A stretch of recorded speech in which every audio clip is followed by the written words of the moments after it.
Welcome student, कैसे हैं आप सब।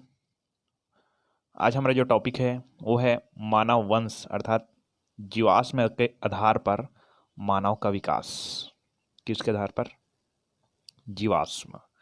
जीवाश्म के आधार पर मानव का विकास है ना, ये हमारा मेन टॉपिक है। और ये जो टॉपिक है वो आपके यूपीएससी के लिए भी यूज़फुल है, व्यापम के बहुत सारे पेपर्स के लिए यूज़फुल है, और कुछ हो सके तो नीट्स के लिए भी यूज़फुल है, और ये 12th के तो है ही, है ना। तो ये जीवाश्म के आधार पर मानव विकास, और सबसे इम्पोर्टेंट है हमारे पास मानव वंश। तो मानव वंश को समझने के लिए मैं कुछ ऐसे जीवाश्म बता रहा हूँ जो कि वानर एवं बंदर के थे। अभी मैं नॉर्मल इसलिए बता रहा हूँ क्योंकि मानव वंश को पढ़ने के लिए, मानव का जो विकास है उसको पढ़ने के लिए आपको कपि और वानरों का कुछ वंश आपको जानना जरूरी है। ये इंपॉर्टेंट नहीं है, फिर भी मैं बता रहा हूँ क्योंकि ये बीच में लागू होगा, है ना। तो आप ध्यान देखिए, है ना। ये दो जीवाश्म दिखा रहा हूँ, ये एक तरफ बंदर का है और एक तरफ मानव का है। इनका मिलता जुलता होता है ना, इसीलिए पहले बंदर का कुछ जीवाश्म प्राप्त हुए उसको मैं बताना चाहता हूँ, है ना। उसके आधार पर हम लोग मानव के विकास में चलेंगे, ठीक है। तो सबसे पहले आपको बता देता हूँ कि पहला जीवाश्म जो प्राप्त हुआ था, है ना, पहला जो जीवाश्म प्राप्त हुआ था कपि और वानर का, वो है प्रोप्लियोपिथिकस। प्रोप्लियोपिथिकस, है ना, मिस्र के फाभूम अंत में प्राप्त जीवाश्म जिसके लक्षण कपि और वानरों के मिलते थे। मतलब एक्चुअली में वो कपि और वानरों से मिलते थे, ओके, बट ये एक्चुअली में मानव से ही संबंधित है क्योंकि हमको पता है कि कपि और वानरों से ही मानव का विकास हुआ है। तो प्रोप्लियोपिथेकस ये मानव का ही एक जीवाश्म मान सकते हैं, लेकिन इनके पूर्णतः जो लक्षण थे वो कपियों और वानरों की तरह थे। ठीक, उस समय हम लोग नहीं कह सकते कि मानव का ही ये जीवाश्म है। ठीक है, आगे चलते हैं हम लोग। लिम्नोपिथेकस। लिम्नोपिथेकस क्या है कि इसके जो आसम है वो भी मिस्र में ही प्राप्त हुए थे, जिसे गिब्बन और औरंग उटान का पूर्वज माना जाता है। ठीक है, ये आगे हम लोग और पढ़ेंगे। ओरियोपिथिकस इटली में कोयले की खान से प्राप्त जीवाश्म के दांत, जबड़े और चेहरे मानव के समान थे। जो ओरियोपिथिकस था ये भी एक प्रकार से वानर और कपि का ही जीवाश्म था, जो कि पूर्णतः मानव की तरह ही थे। और प्रोकासलला, है ना, अजीब टिप्स नाम है, प्रोकॉन्सल। देखिए प्रोकॉन्सल पढ़ेंगे इसको, है ना। तो इसके जीवाश्म लीकी द्वारा 1930 में अफ्रीका के कीनिया में विक्टोरिया झील के पास प्राप्त हुआ था या मिला था। मायोसिन काल का जीवाश्म है ये प्रोकॉन्सल्स, है ना, जिसके मोलर दांत में 5-5 उभार किंतु प्रोगनेथस था, है ना। इसे मानव विकास का पूर्वज नहीं माना जाता है। ठीक, ये दा। अब एक्चुअली में ये सब जो हम लोग, मैं नॉर्मल आपको इसको बता रहा हूँ क्योंकि जरूरी है ना, क्योंकि मानव विकास कहाँ से हुआ था उसका समझना जरूरी है। क्या प्रोप्लियोपिथिकस से नहीं हुआ था मानव का विकास, है ना। लिम्नोपिथिकस, ओरियोपिथिकस, प्रोंकाल ये सब कॉपी मानव थे, है ना। ड्रायोपिथिकस, है ना, ये अन्य जो चिंपांजी से मिलता जुलता था बोला जा रहा है। किससे? चिंपांजी से, है ना। ड्रायोपिथिकस, है ना। द आ गया। अब द के बाद हम लोग लास्ट चलते हैं, शिवापिथिकस। ये हमारा स्टार्ट होता है यहाँ से मेन टॉपिक, मानव विकास, है ना। तो शिवापिथिकस, इसके जीवाश्म है वो भारत की शिवालिक पहाड़ियों से प्राप्त हुआ है, जो कि 1.3 से 0.5 करोड़ वर्ष पुराने, है ना, प्लायोसिन काल के हैं। ये जो शिवापिथिकस, ये जो जीवाश्म है ना, मतलब ये शिवापिथिकस क्या है एक्चुअली में, ये हमारे पास जीवाश्म के जो लगातार क्रम टू क्रम, है ना, चलने वाला एक पीढ़ी ही समझ सकते हैं इसको। तो इसके जीवाश्म जो पिथिकस है ना, मानव है, मानव ही कह सकते हैं, कभी भी कह सकते हैं। इसके जीवाश्म है वो भारत की शिवालिक पहाड़ियों से प्राप्त है, जो कि, है ना, इतने करोड़ वर्ष पूर्व प्लायोसिन काल के हैं। इसके हाथ, कपाल और मस्तिष्क के लक्षण बंदरों जैसे तथा चेहरे, जबड़े, दांतों के लक्षण कपियों की जैसे थे। चलिए, अभी भी मानव का विकास प्रारंभ नहीं हुआ है, ठीक है। वैज्ञानिकों का मानना है कि ड्रायोपिथिकस से शिवापिथिकस का उद विकास हुआ और फिर लगभग 1.20 करोड़ वर्ष पूर्व शिवापिथिकस से मानव का विकास आरंभ हुआ। चलिए, अब हमारा मेन टॉपिक आ गया, मानव का विकास आरंभ हो गया, है ना। ह्यूमन्स स्टॉक, होमी होमिनाइड स्टॉक, मानव वंश, ठीक, तो यहाँ से हमारा मेन टॉपिक शुरू होता है कि किसके आधार पर, जीवाश्म के आधार पर मानव वंश या मानव के विकास को समझना। ठीक, तो बहुत ही लंबा टॉपिक है ये। इस वंश में केवल मानव ही प्रातिनिधिक रूप में है, मतलब अपनों को अब कॉपी से मतलब नहीं है ना, मानव वंश को समझना है जीवाश्म के आधार पर। ठीक है, तो सबसे पहला है ना रामापिथेकस, ये जीवाश्म प्राप्त हुआ है।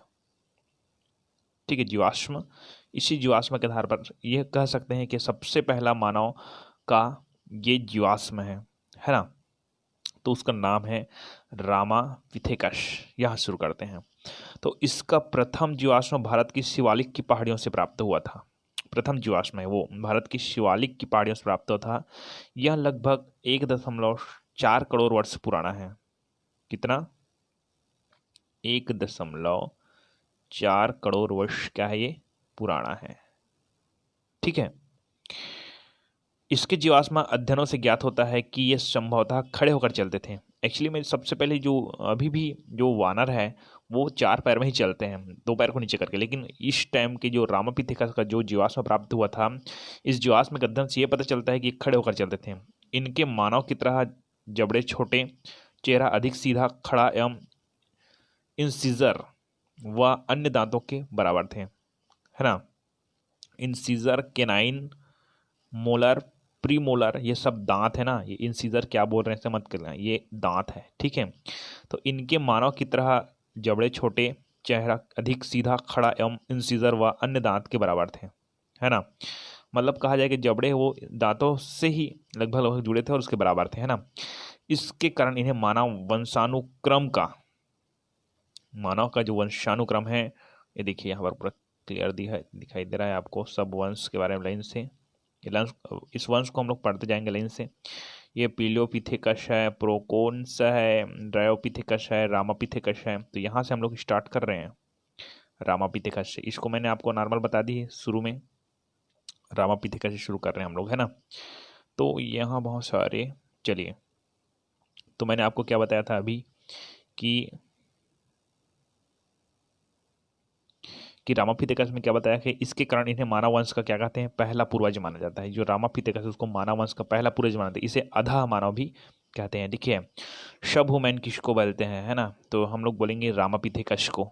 ठीक, चलिए, अब मानव वंश का पहला पॉइंट तो क्लियर हो गया रामापिथेकस का, है ना। अब हम लोग चलते हैं सेकंड में, कीनियापिथेकस।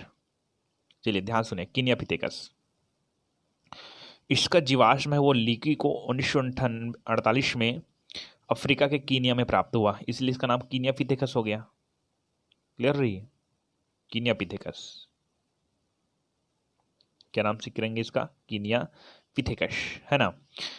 संरचना में यह रामापिथेकस की समान था। अब इसमें यह बताया जा रहा है कि रामापिथेकस में हमने बताया, क्या बताया कि इसके जो दांत होते हैं, जबड़े होते हैं, है ना, वो मनुष्य की तरह ही थे। ये इसका लक्षण बता दिए। तो कीनियापिथेकस का लक्षण इसलिए नहीं बता रहे हैं क्योंकि यहाँ पर इसका लक्षण का संपूर्ण सब बातों का एक बात कि रामापिथेकस बोल दिया यहाँ पर, तो ये रामापिथेकस की समान था। मतलब रामापिथेकस के जितने भी मैंने गुण बताए हैं वो गुण इस पर लागू हो जाएगा, आप लिख सकते हैं। ठीक है, कीनियापिथेकस में, है ना। चलिए, ये दूसरा वंश हो गया मानव वंश का। तीसरा हम चलते हैं ऑस्ट्रेलोपिथेकस। ठीक है, ऑस्ट्रेलोपिथेकस, तो इसका जीवाश्म है ना, ये जो ऑस्ट्रेलोपिथेकस है उसका जो जीवाश्म है, ये नाम है ना, ठीक है, ऑस्ट्रेलोपिथेकस है, उसका जीवाश्म है रेमन डार्ट को अफ्रीका के ट्वांग स्थान की गुफा से प्राप्त हुआ, है ना। इसलिए इसको नाम दिया गया है ऑस्ट्रेलोपिथेकस करके। क्यों? क्योंकि ये जगह के आधार पर कई कई बार नाम दे दिया जाता है ना। तो इसका जीवाश्म है ऑस्ट्रेलोपिथेकस है, उसका जो जीवाश्म है वह रेमन डार्ट को अफ्रीका के ट्वांग स्थान की गुफाएं प्राप्त हुआ। यह जीवाश्म है वो 6 से 7 वर्ष के बच्चे का था। ठीक है, इसे ट्वांग बेबी नाम भी दिया गया। क्या नाम दिया गया? ट्वांग बेबी। ट्वांग स्थान पर प्राप्त हुआ ना इसलिए, और बच्चे के तरह था, छोटा था, इसलिए इसको ट्वांग बेबी नाम दिया गया। जीवाश्म के लक्षण के आधार पर, ठीक है, डार्ट ने इसे आदि मानव माना। मतलब सबसे पहले जो ऑस्ट्रेलोपिथेकस है उसी को ही आदि मानव हम लोग सुने होंगे, है ना। तो आदि मानव उसको माना गया, सबसे पहला आदि मानव वही है ना। जीवाश्म के लक्षणों के आधार पर डार्ट ने इसे आदि मानव माना। इसमें मानव व कभी दोनों के लक्षण पाए जाते थे। अब देखिए, रामापिथेकस है रामापिथेकस है और कीनियापिथेकस है। इसमें तो नॉर्मल ही गुण थे मनुष्य के, बहुत ज़्यादा मनुष्य के गुण नहीं थे, ठीक है। जो ऑस्ट्रेलियोपिथेकस है उसमें फुल मनुष्य के गुण थे, लेकिन साथ साथ कुछ कॉपी के भी गुण थे, है ना।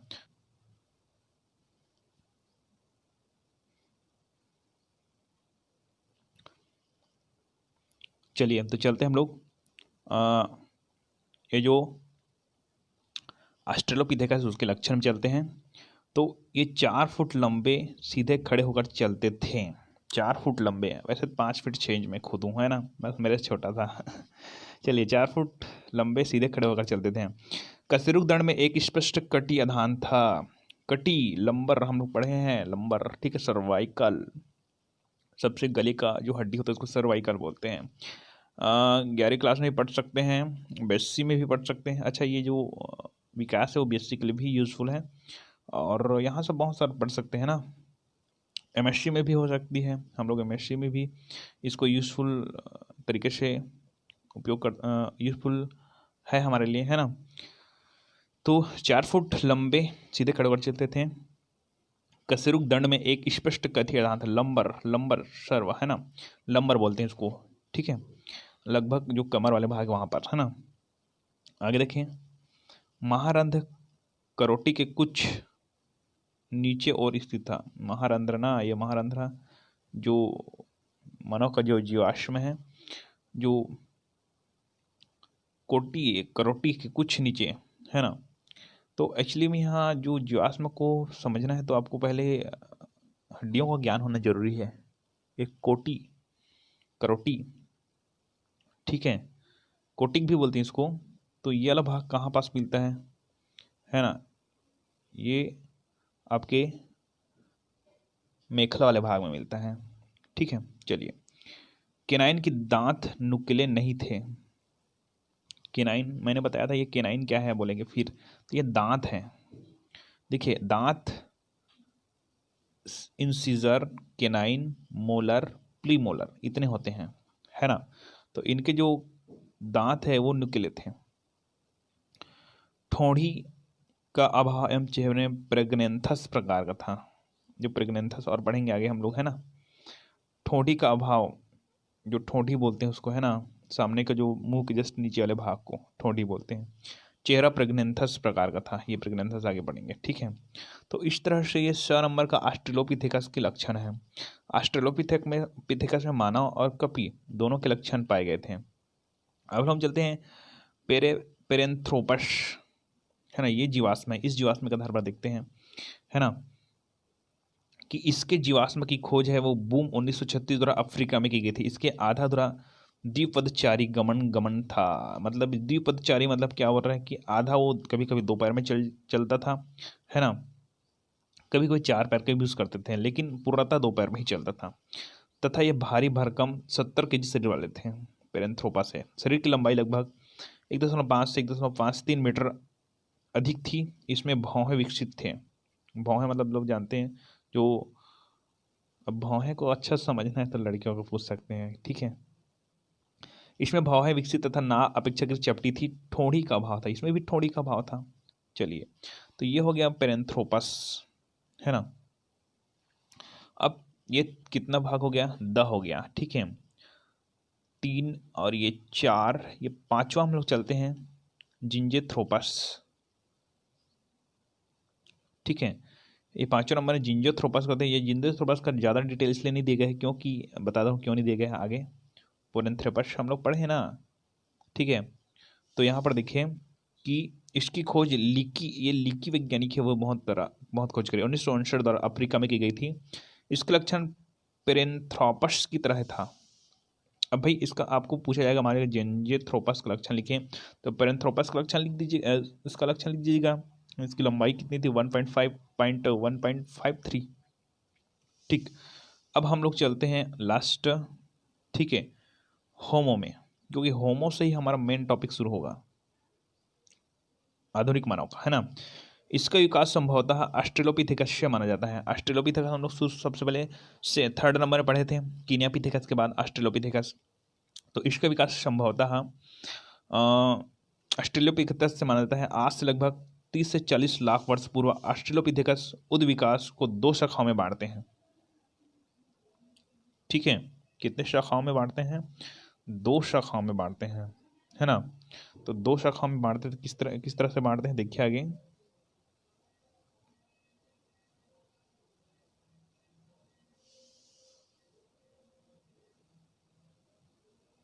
ठीक है, 2 भागों में बांट सकते हैं। तो पहला भाग देखिए,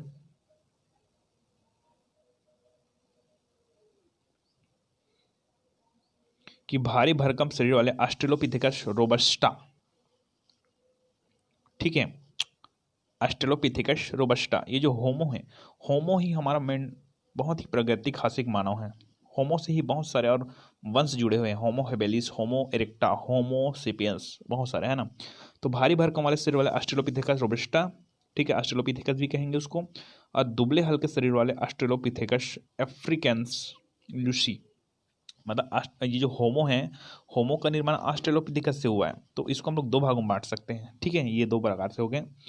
अब हमको क्लियर क्या करना है कि इस प्रकार के दुबले पतले शरीर वाले आदि होमोनिमिड्स पूर्वजों ने खुले मैदानों का जीवन जीना शुरू किया। ये सर्वहारी स्वभाव के रहे, संभवतः इसी से प्रागैतिहासिक मानव का विकास हुआ। मतलब जो प्रागैतिहासिक मानव, जो आधुनिक मानव है, ठीक है, उसी के निर्माण का पहला चरण है। तो प्रागैतिहासिक मानव का विकास, जिससे बाद में आधुनिक मानव का विकास हुआ। अब यहाँ तक तो क्वेश्चन आ जाता है कि जीवाश्म कथा का मानव को समझाइए, ये तो क्लियर हो गया। अब आपका क्वेश्चन ये बन सकता है कि जीवाश्म के आधार पर, ठीक है, आधुनिक मानव के विकास को समझाइए, है ना। तो प्रागैतिहासिक मानव का विकास को समझाइए, है ना। तो हमारे पास जो मानव है उसके बहुत सारे वंश हैं, ठीक है, उसके बारे में हम लोग समझते हैं। तो सबसे पहले चलते हैं हम लोग प्रागैतिहासिक मानव, इसको मैं लिपिबद्ध करता हूँ, है ना। कि पहला होमो हेबिलिस पढ़ेंगे हम लोग, होमो हेबिलिस, है ना। उसके बाद होमो इरेक्टा, होमो इरेक्टस पेकिनेंसिस आधुनिक मानव, होमो सेपियंस, ये सबसे प्रचलन में है। होमो सेपियंस, निएंदर लेथेंसिस, होमो सेपियंस फोसेलिस, होमो सेपियंस, ठीक, लास्ट क्रोमैटिक मानव। जो आधुनिक मानव है ये होमो सेपियंस। ये होमो सेपियंस का मतलब है, आपको बता दूं कि ये मनुष्य का वैज्ञानिक नाम है होमो सेपियंस। पहला शब्द है जाति को, है ना, जाति और वंश से संबंधित होती है। ठीक है, चलिए तो हम लोग डिटेल में चलते हैं। अब होमो हेबिलिस में, जो होमो हेबिलिस मानव है उसकी उत्पत्ति कहाँ से हुई है ना। और होमो हेबिलिस का जो जीवाश्म है वो कहाँ से प्राप्त हुआ हमको, है ना, उसको समझना है। तो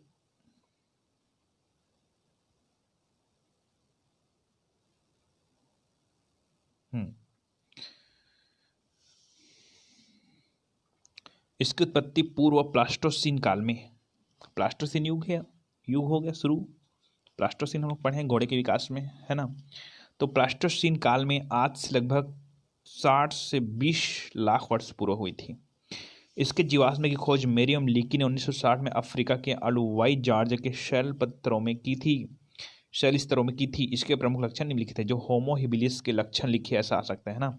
तो होमो हिबिलिस वो 16 से 20 लाख वर्ष पूर्व हुई थी। इसकी जो है ना उत्पत्ति है, ये जो जो एक्चुअली में होमो हेबिलिस नाम दिया गया है ना, ठीक है, और ये मानव वंश का है।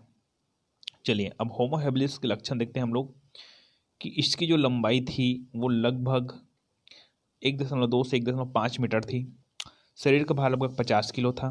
2 पैरों पर चलते थे। अच्छा, आप क्लियर हो गए, 2 पैरों पर चलते हैं। दंत विन्यास मनुष्य के समान ही था, मतलब केनाइन, इंसिजर, मोलर, प्रीमोलर सब थे, ठीक है। कपाल गुहा का आयतन 700 से 735 था। चलिए बहुत बहुत लंबा था, ठीक है। चलिए तो ये क्लियर हो गया आपको होमो, ठीक है,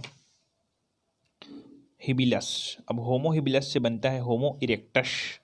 अब होमो इरेक्टस इरेक्टस 2 बनता है ना, 2 बार इसको बोले हैं क्योंकि इसको और इरेक्टस बढ़ता जाएगा, इरेक्टस के बाद पेकेंसिस आ जाएगा, ठीक है। तो होमो इरेक्टस इरेक्टस, ठीक है। इसके जीवाश्म जो होमो इरेक्टस है, ये नाम है ना, ये समझना मत आपको, ठीक है। होमो इरेक्टस है, इसके अंतर्गत बहुत सारे जीवाश्म आएंगे, ठीक है। मतलब होमो इरेक्टस एक नाम है, उसके अंतर्गत मानव का जो जीवाश्म आएगा। जैसे कि होमो इरेक्टस को भी हम एक जीवाश्म कह सकते हैं। होमो इरेक्टस के अंतर्गत कितने प्रकार के जीवाश्म प्राप्त हुए, ये भी कह सकते हैं। क्लियर। तो इनके जो जीवाश्म है, यूजिन ड्यू वाय ने मध्य प्लास्टोसीन काल में, उसका नाम, उसका भी प्लास्टोसीन युग में हुआ था, में जावा नामक स्थान पर प्राप्त किया था। इसी इसका नाम जावा मानव भी कहते हैं, है ना, जो कि लगभग 17 लाख वर्ष पुराने थे। ड्यूवाय ने इसका नाम पिथैक्रैंथोयस इरेक्टस रखा, किंतु मायर नामक वैज्ञानिक इसका नाम होमो इरेक्टस इरेक्टस रखा। चलिए, ये सब वैज्ञानिक ने अलग अलग नाम दिए हैं भाई, सब अपना अपना चलाना चाहते थे। वैज्ञानिक लोग तो जानते हैं आपका नाम चलाना है भैया, है ना। वैसे ही जिंदगी कुछ ऐसे काम करिए कि जिंदगी में आपका नाम हो। लोगों के दिलों में राज करने के लिए ना 100 साल जीने की ज़रूरत नहीं होती है, बता देता हूँ, है ना। आप एक ही दिन कुछ ऐसे कर जाना कि लोग आपको 100 साल याद रखें। ओके, बहुत सा लेक्चर दे दिया मैंने। क्या है, अब हम लोग लेक्चर हैं तो लेक्चर तो चलता ही है ना हमारे बायो में, और केमिस्ट्री में भी लेक्चर नहीं देता हूँ मैं, केमिस्ट्री क्लास में लेक्चर नहीं देता हूँ। चलिए, जावा सोलर नदी के आसपास पाए जाने के कारण इसे जावा मानव भी कहा जाता है ना, नाम के आधार पर। ठीक, तो ये तो क्लियर हो गया आपको। अब हम लोग चलते हैं होमो इरेक्टस इरेक्टस के जो लक्षण हैं उसमें चलते हैं। शरीर की लंबाई 1.7 मीटर थी, 2 मीटर बढ़ गया, है ना। वजन लगभग 70 kg था। ललाट नीचे तथा ढलवा थी। ललाट मतलब क्या होता है, कमेंट बॉक्स में बताइए। ललाट मैं तो जानता हूँ, ललाट का मतलब क्या होता है ना, आपको बताना है। चलिए, तो ये तो क्लियर हो गया आपके पास होमो इरेक्टस इरेक्टस, है ना। और इसके कुछ और लक्षण बचे हुए, 2 लक्षण बताया मैंने। तीसरा लक्षण देखें कि जबड़े आगे निकले हुए थे, इसमें प्रोग्नैंथस कहते हैं, इसे प्रोग्नैंथस कहते हैं। जबड़े आगे निकले हुए थे, इसे प्रोग्नैंथस कहते हैं। प्रोग्नैंथस प्रकार के हैं, ऐसे बोलते नहीं हैं, ठीक है, इसलिए इसको जबड़े आगे निकलते हैं। आज के मनुष्य के जबड़े वो बहुत कम आगे निकलते हैं, है ना। चलिए, थोड़ी कम विकसित था, थोड़ी भी कम विकसित था। चलिए, नाक कुछ चौड़ी तथा चपटी थी। अब मनुष्य का जो नाक है वो चौड़ी होती है, थोड़ी सी चपटी होती है ना, धीरे धीरे वो सिस्टमेटिक हो जाती है। कपाल गुहा का आयतन है 750 से 900 सीसी था, बढ़िया, है ना।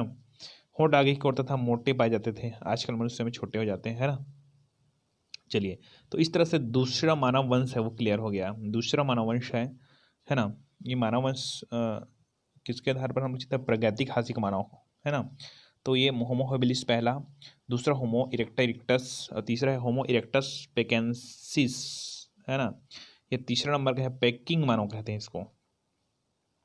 इस शब्द की जानकारी थोड़ा थोड़ा लेना है कि डब्ल्यू पाई नामक वैज्ञानिक ने इसे जीवाश्म की खोज पैकिंग चीन नामक स्थान पर की थी।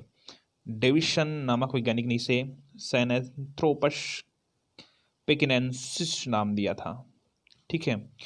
ये पेकिंग नामक स्थान पर, इसलिए इसका पेकिंग मानव नाम भी है ना। किंतु मेयर ने इसका नाम बदलकर होमो इरेक्टस पेकेनेंसिस रख दिया, क्योंकि इसका नाम होमो इरेक्टस से संबंधित था ना, इसलिए इसको होमो इरेक्टस को जोड़ना पड़ा और होमो इरेक्टस पेकेनेंसिस नाम रख दिया। पेकिंग व जावा मानव के लक्षण में काफी समानता के कारण वैज्ञानिक होमो इरेक्टा की उपजातियों के रूप में इन्हें मानते थे, है ना। पेकिंग मानव के बहुत महत्वपूर्ण लक्षण देखते हैं तो शरीर की लंबाई 1.5 से 1.6 मीटर थी, वो किसकी तरह, ये लगभग इस होमो हेबिलस की तरह था, है ना। चलिए, तो आगे चलते हैं। कपाल गुहा का आयतन है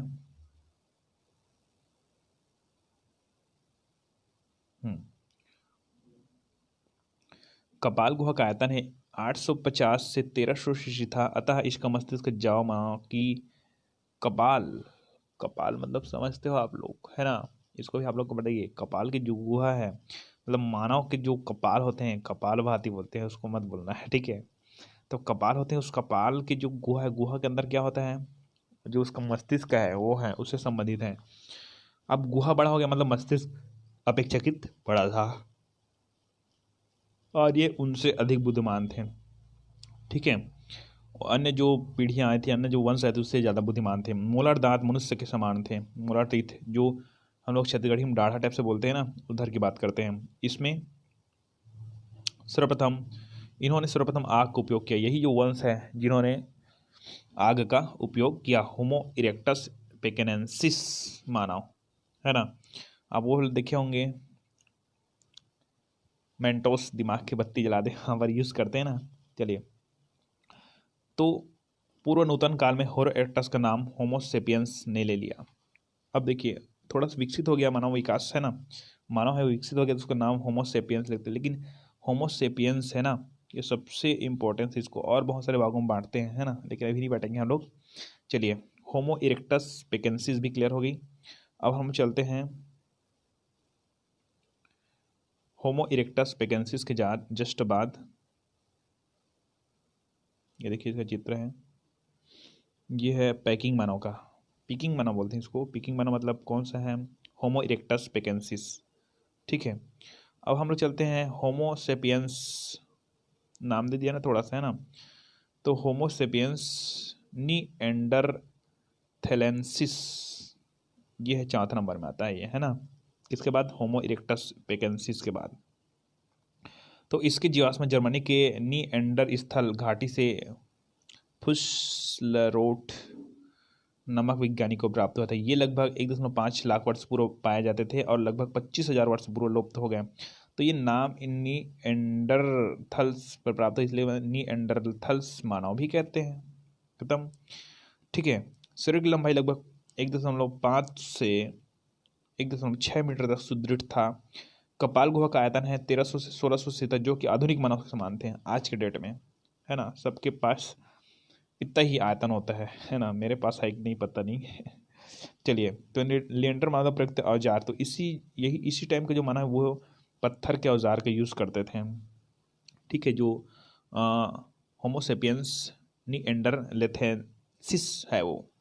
अब लास्ट हम लोग चलते हैं इसके वंश में, वो चलते हैं सबसे इम्पोर्टेंट। अच्छा, निएंथरलैंड्स मानव है ये, इसके कुछ लक्षण मैंने बता रखी है, 2 लक्षण। तीसरा लक्षण देखते हैं हम लोग कि भौहें के उभार अधिक उभरे हुए थे। ठीक है, जो भौहें, जो आँख होती है वही पास होती है। ठीक है, नाक चौड़ी तथा चेहरी ठोड़ी होती थी, मस्तिष्क चपटा तथा माथा ढलवा था। माथा ढलवा था मतलब ये जो ललाट बोलता था ना मैंने, वही है माथा। ठीक, ये स्पष्ट बोलने वाले थे, मतलब बोल पाते थे, है ना। ये जानवरों का शिकार करते थे तथा उसका खालों को वस्त्र बनाकर पहनते थे, है ना। पत्ते को भी पहनते थे, अब कैसे पहनते थे वो लोग जाने, है ना। और अगर अगर किसी जानवर के पास पत्ते पकड़कर पहने रहते तो क्या हो जाता था वो जाने। चलिए, आगे चलते हैं होमोसेपियंस फोसिलिस, यही सबसे मेन हमारा लास्ट है वर्तमान वंश। इसकी जीवाश्म सर्वप्रथम मैक ग्रेगर 1868 को फ्रांस के क्रोमैग्नॉन्स नामक स्थान की चट्टानों से प्राप्त हुई। ये आज से लगभग 20,000 से 50,000 वर्ष पूर्व पाए गए थे। इसकी निम्न विशेषताएं थी होमोसेपियंस की। ठीक है, ये होमोसेपियंस फोलिसिस है, और इसके बाद लास्ट और कुछ हो नहीं सकता, इसका होगा एक और, लेकिन वो आधुनिक हो गया, कंप्लीट वर्तमान हम ही लोग, है ना। तो ये लास्ट है, समझते हैं ना।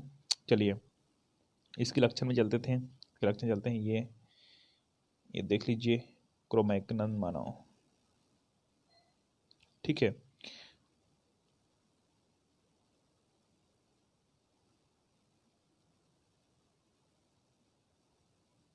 ये वाला है जी, क्रोमैग्नन मानव। ठीक है, चलिए इसकी विशेषताएं चलते हैं। शरीर की लंबाई 1.8 मीटर थी, बहुत लंबी थी। ठीक है, कपाल गुहा का आयतन 1660 सीसी था। भौहें का उभार अनुपस्थित था तथा मानव माथा चपटा था। ठीक है, पूर्णतः सीधे होकर चलते थे क्योंकि सुस्पष्ट कटिक लंबर विकसित हो चुके थे। मतलब जो रीढ़ की हड्डी होती है उसमें कटिक बन गया था।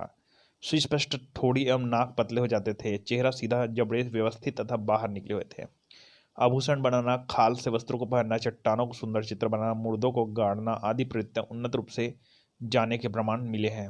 ठीक है, ये को बैकग्राउंड मानव है। अब हमारा वर्तमान मानव आता है, खुद हम लोग हैं वो, है ना। वैसे हम लोग तो नहीं है अभी, क्योंकि हम लोग अभी इतिहास में थोड़ी जाएंगे। वर्तमान मानव का विकास आज से लगभग 15,000 वर्ष पूर्व एशिया के कैस्पियन सागर के निकट हुआ था, है ना। इसका विभिन्न दिशाओं में प्रजनन होता गया। आधुनिक मानव के शारीरिक लक्षण क्रोमैग्नन के समान ही थे। इसके केवल सांस्कृतिक विकास हुआ, मतलब वो पूरा क्रोमैग्नन मानव ही था, बस इसमें सांस्कृतिक विकास हो गया, कपड़े की जगह और क्या पहने, है ना। और आधुनिक विकास मानव को 3 काल में बांटा गया है। पूर्व पाषाण काल, ठीक है, तो ये हम लोग अभी इसमें नहीं जाएंगे इतिहास में। पूर्व पाषाण काल, मध्य पाषाण काल, नव पाषाण काल, ठीक है। तो इस तरह से ये आपका कंप्लीट हो गया मानव विकास।